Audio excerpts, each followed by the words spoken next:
চলেন আপনাদের সাথে একটা গল্প শেয়ার করি। হ্যাঁ, মানে আপনারা জাস্ট অবাক হয়ে যাবেন। আমি যদি এই বিজনেস সেক্টরটায় না আসতাম তাহলে আমি অনেক কিছু জানতাম না। আসলে সত্যি কথা, মানে প্রত্যেকটা জায়গা থেকে মানুষের শেখার অনেক কিছু আছে, মানুষকে চেনার অনেক কিছু আছে।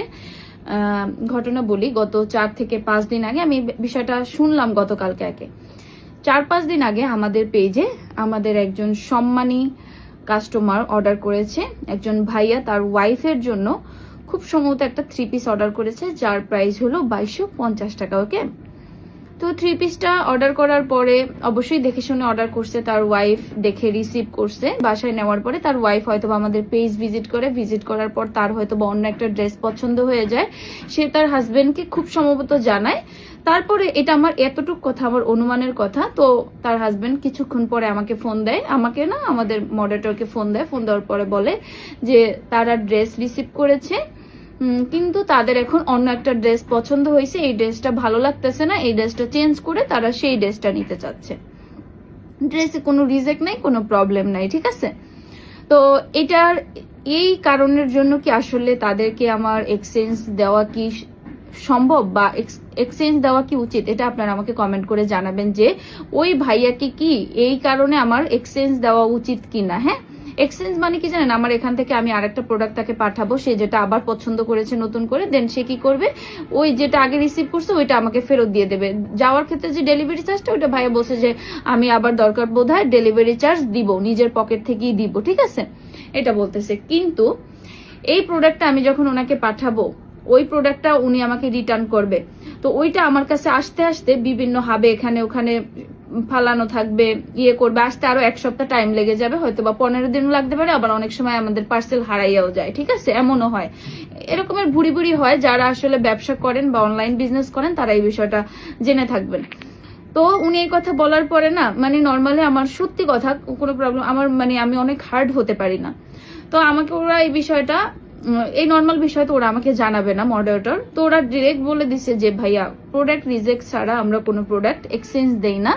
আর আপনার ওয়াইফ তো দেখেই পার্সেলটা রিসিভ করছে, সে যখন পছন্দ নাই হয় তখন সে সেটা রিটার্ন করে দিত ডেলিভারি ম্যানের কাছে, আমাদের কোনো প্রবলেম ছিল না, ডেলিভারি চার্জটা দিয়ে ফেরত দিয়ে দিত।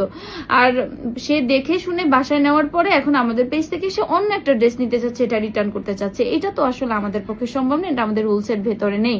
আমাদের ডেলিভারি পলিতে স্পষ্ট লেখা আছে ডেলিভারি ম্যান চলে আসার পরে আপনার কোনো ধরনের মানা হবে না, কারণ আমরা যেহেতু অ্যাডভান্স পেমেন্ট নেই না, আপনাদের অপশন দিচ্ছি ডেলিভারি ম্যানের সামনে চেক করে নেওয়ার, তো আপনি কেন চেক করে নেন নাই, এই টাইপের কিন্তু কথা ডেলিভারি পলিতে আমাদের স্পষ্ট ভাবে লেখা আছে। তারপরেও আমরা এগুলা মেনটেন করি না, তারপরেও আমরা কাস্টমারের সুযোগ সুবিধাই দেখি, তাদের সমস্যা আমরা চাই না যে তার একটা জিনিস টাকা দিয়ে কিনছে আপসেট হোক, এটা আমরা চাই না।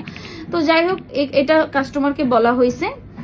তো এই কাস্টমারের সাথে ফোনে কথা বলা শেষে এই কাস্টমার কি করছে আপনি জানেন, মানে আমাদের সম্মানিত কাস্টমার ভাইয়া কি করছে, সে অন্য একটা ফোন নাম্বার থেকে আমাদের কাছে তার ওয়াইফ যে ড্রেসটা পছন্দ করেছে সেকেন্ড টাইম, সেই ড্রেসটা আবার অর্ডার করছে। উনি অর্ডার অন্য একটা ফোন নাম্বার থেকে, যে অন্য ফোন নাম্বার থেকে অর্ডার করলে তো আমরা বুঝতে পারবো না আমাদের এত অর্ডারের ভেতরে।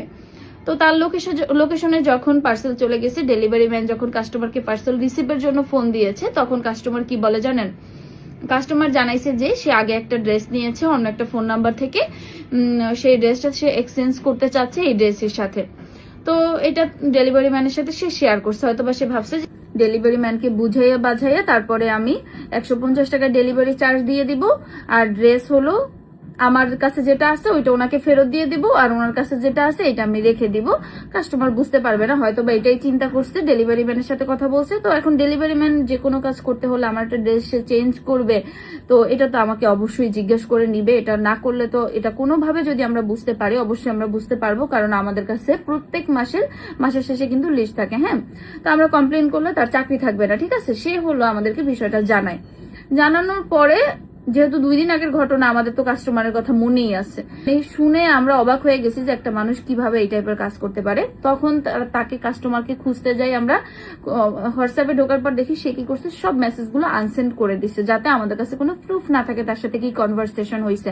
এক্সাম্পল দিচ্ছি, যে সে যখন কোনো ধরনের প্রুফ লোপাট করবে, প্রমাণ সে আড়াল করবে, তারও একটা প্রমাণ কিন্তু থেকে যায়। আর সবচেয়ে বড় প্রমাণই তো এটা, আপনি কোনো কিছু আড়াল করতেছেন, এটাই তো সবচেয়ে বড় প্রমাণ, তাই না? সে কি করছে, মেসেজগুলো আনসেন্ড করে ফেলছে। ভাই আমার তো কোনো দরকার নাই তাকে অসম্মান করার বা কোনো কিছু করার, সে যাই করার করুক, আমি এগুলো নিয়ে কিছু বলতামও না ভাই, আমি ওই ধরনের মেন্টালিটি না। তো তারপর তার সাথে যোগাযোগ করা হয়েছে যে ভাই আপনি এটা কেন করলেন। উনি বলে কি যে আপনারা তো সোজা পথে চলবেন না।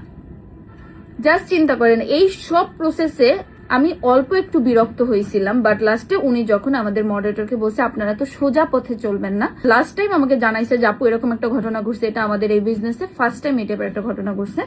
উনি বলছে আপনারা তো সোজা পথে চলবেন না, মানে উনি হলো মানে অন্যায় রাস্তায় নিচ্ছে। তো আমি বলছি ওনাকে আমার 150 টাকা ডেলিভারি চার্জ যাবে, ওকে ফাইন যাক, 150 টাকা আমার লস হোক, তুমি ওনাকে পার্সেল দিবা না, আমি স্পষ্ট ভাবে এটা জানাই দিছি। হ্যাঁ, পার্সেলটা এখনো খুব সম্ভবত হোল্ডেই আছে। এখন আপনাদের কাছে আমার কোশ্চেন, ওনাকে কি আদৌ পার্সেলটা দেওয়া উচিত বলেন? মানে সে বারবার একটা কথা বলতেছিল, পার্সেলে যদি প্রবলেম হতো তাহলে তো আপনারা চেঞ্জ দিতেন, তাহলে এখন কেন চেঞ্জ দিবেন না? আমাদের অন্য একটা পার্সেল পছন্দ হয়েছে, ওটা কেন দিবেন? এটা কি রুলস এর মধ্যে? এটা কি কোনো মানুষের এক্সকিউজ হতে পারে একটা প্রোডাক্ট চেঞ্জ করার জন্য? সে তো কখনো ভাবতেছে না আমাদের কথা।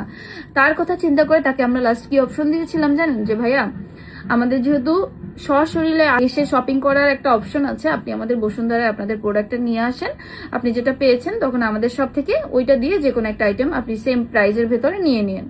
কারণ আপনি যে প্রোডাক্টটা পাঠাবেন ওটার কন্ডিশন কেমন আছে, ওটা আপনি আসল ইউজ করছেন কিনা বা কি অবস্থায় আছে এটা তো আমি জানি না, আপনি লস হয়ে গেল। তখন উনি বলছে কি যে আপনার শপে যাইতে আমার অনেক টাকা খরচ হবে, এটা সেটা।